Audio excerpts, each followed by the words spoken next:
All right, we'll be back from the break. It's 9:30 p.m. and we're still here with Business Today, coming to you live from Plot 42, Nile Avenue. All right, now let's get into more discussions of Uganda's railway transport sector, as we are pushing for the revival of it to go steady fast. Now, many African nations, particularly in East Africa and the Horn of Africa, these ones include Uganda, Kenya, Rwanda, Ethiopia, who have recently started modernizing and pushing for the railway transportation systems. Uganda, Kenya, Rwanda, South Sudan, and now the DRC will be connected by a standard gauge railway line that will be built through these nations. Now, Samuel Kirimunda takes us through the journey of the meter gauge railway to the standard gauge railway, and where are the chances of us benefiting from this one, because this is highly expected to help and limit the high cost of transportation, as Ugandans will as well welcome the railway transport. Samuel Kirimunda and Desire Namabiru on this one.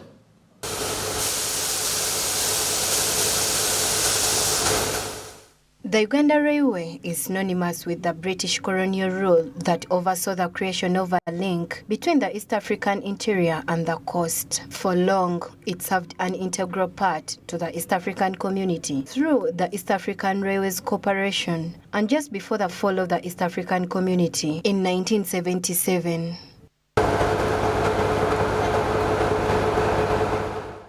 The importance of the railway line was, however, challenged with management constraints, giving rise to South Africa's Rift Valley Railways, whose 25 years concession agreement with Uganda was cancelled in 2018. As transport by roads gained strength, covering kilometers across the country, the railway was largely considered for cargo, as both cargo and passenger transport hits the roads, setting a total abandonment of the network.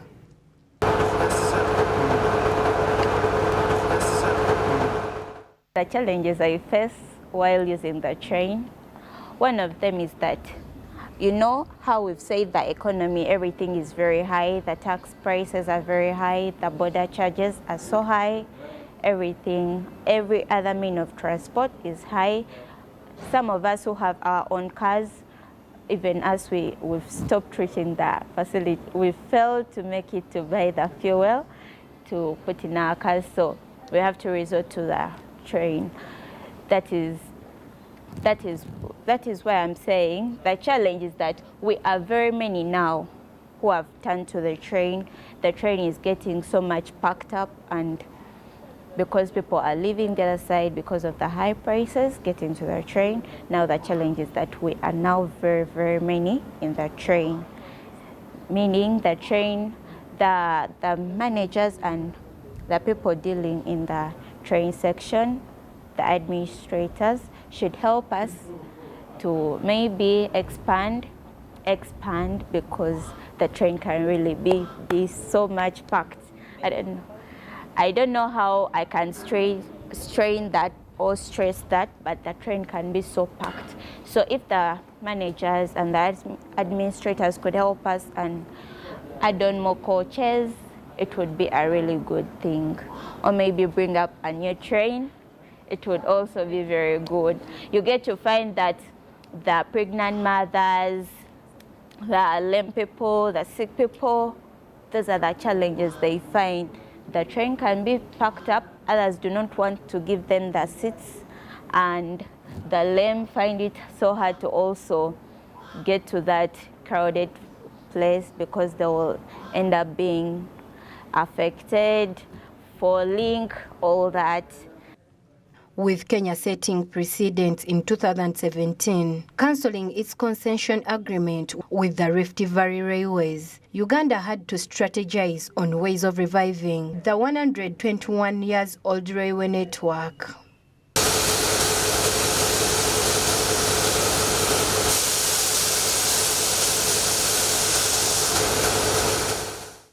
Recently, President Museveni, Rwandan President Paul Kagame, and the former President of Kenya, Uhuru Kenyatta, commissioned the standard gauge railway in Mombasa, and the spillover development have now taken shape in Uganda as a move to link Mombasa, Kampala, and Kigali.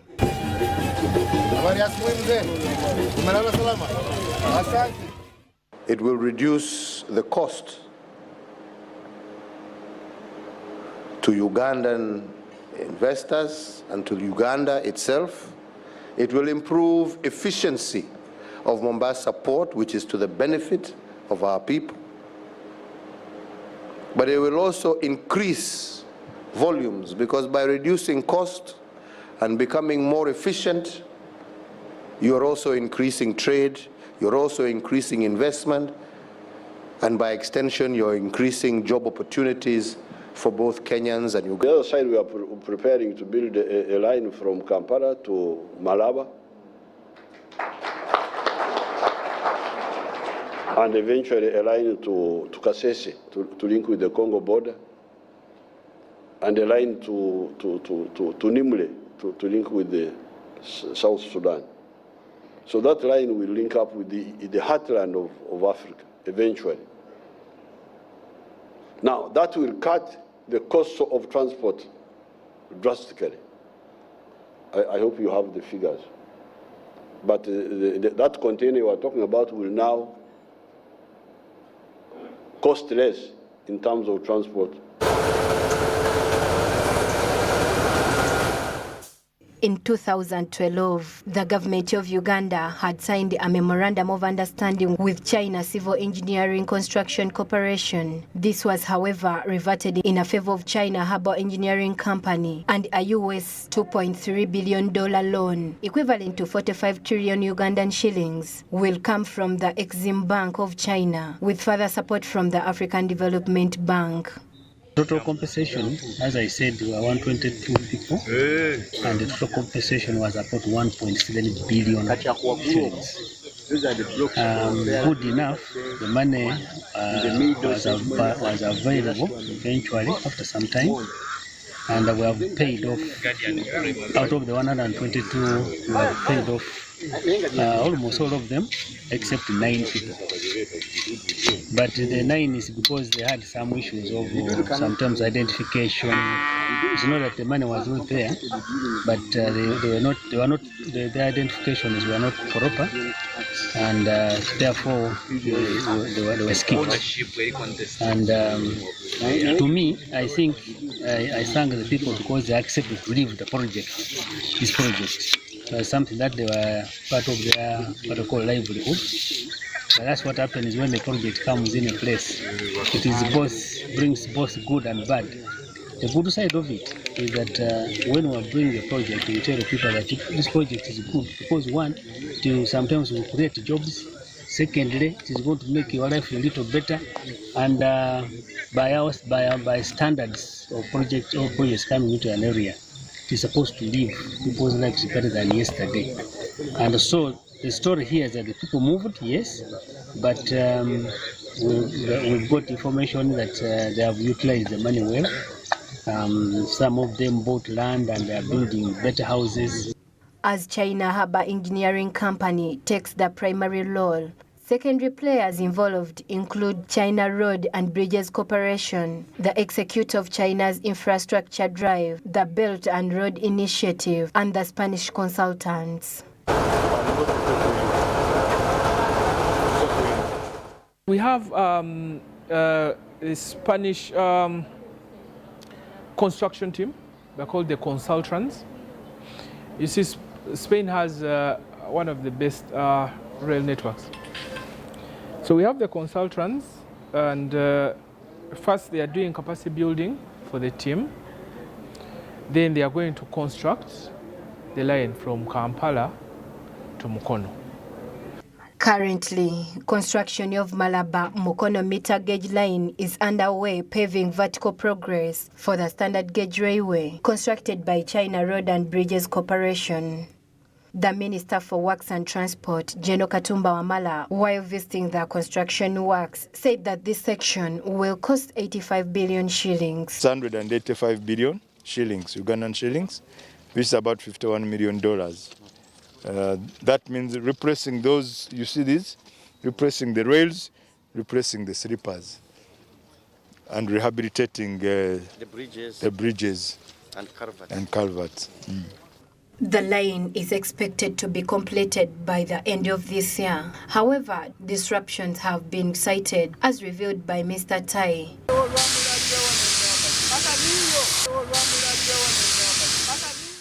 As you can see, we are constructing the meter gauge railway from Malaba to Mukono, which the total length is around 237 kilometers. As of today, we have completed around 64% of the total construction works. And our construction period is supposed to be 10 months. We are now in time. We are actually a bit slightly advanced of the progress. As I was committed during the launching ceremony in Mukono ICD, which was February, I committed our CRBC would deliver the project by November, which now since all the consignment of the railway material had arrived, and we are catching up with the progress. So we have confidence to commit again that we should deliver this project on November to government of Uganda and the great people of Uganda.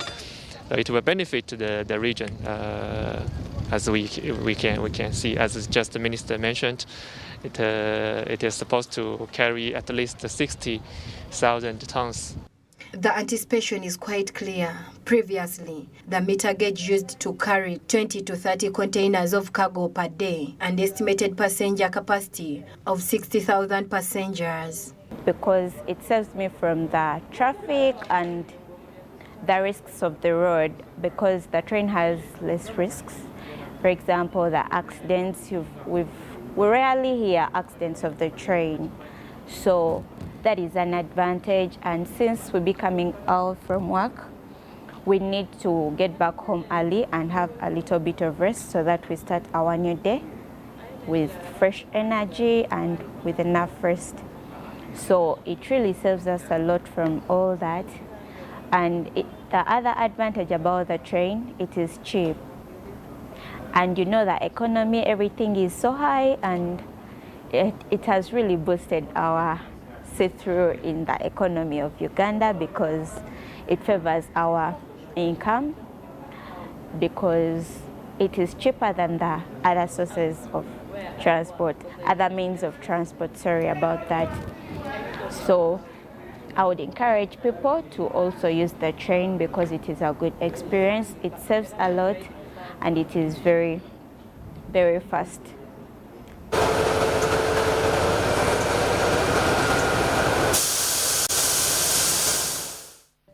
The project, like in the colonial times with the Indian coolies, the Ugandan coolies from as far as West Nile, Busoga, among other regions, detest the hospitality by the contractors. Some of the challenges we have here, maybe sometimes means of transport going to work like far end there, and also we have challenges like rain. Now we are working under rain, and you know you cannot leave this drain while you have opened it. So that is another challenge. We are working under rain. Challenges we have been facing here. I want to begin since when I've been working with the companies. I never got a company that doesn't give food for people to eat. To be sincere, my dear, we are working throughout the day minus eating. You eat at evening hours on your own, and they pay us some 20 days, whereby at times there are a lot of things. About people expecting things from you. You personally expect something from yourself, whereby those are the challenges we are facing. And the rentals, if it comes to transport, as our supervisor said, as we speak this evening, we are going to work from This is Namaiba, we are going to walk up to Seta. Nazigo, it's far away. We have to leave here at 5:30, and from there we walk. And there are not all at very good security on the way. You know, there are some of the places whereby they have not built any house. You just walk like 5 kilometers. You don't find anything like a house. More to the Ugandan coolies. Compensation for the project affected persons in the standard gauge railway has been a big issue. 1.7 billion shillings so far spent, and reportedly a few others to be addressed. There are more voices expressing the need for equity. And I'm the chairman for Kitovu Fish Farmers Association, which was affected by the standard gauge project in 2016. We had a number of fish farmers here, over 120 fish farmers in this area. And fortunately, we are compensated by the government under the project, standard gauge project. So we reallocated, and we had to do a lot of good things from the money we received from the compensation. Some of us, we have bought land, we have started another bigger, in fact a bigger project in Masese, in cage fish farming. So a few members, like 5 to 6, 7 people, they haven't yet got the money, but at least 98% have been compensated. So, and a few who are remaining, I think they are handling. Offices are handling. They are going to pay even those people who have not yet been paid. But now we are doing well, and we don't regret. Those who are compensated, they are over 146, but only like 70 people are remaining not yet being compensated for fish farming, particularly. Total compensation, as I said, we were 122 people, and the total compensation was about 1.7 billion shillings. Good enough, the money was available eventually after some time, and we have paid off, out of the 122, we have paid off almost all of them except 9 people. But the 9 is because they had some issues of sometimes identification. It's not that the money was not there, but their identifications were not proper, and therefore they were skipped. As a history of bad agreements with the Belt and Road Initiative companies across Africa and emerging economies freshly lives, it's interesting how this development shall shape in the future as efforts of middle income status persists. Samuel Chilimonda, reporting for Smart 24 TV, Business Today.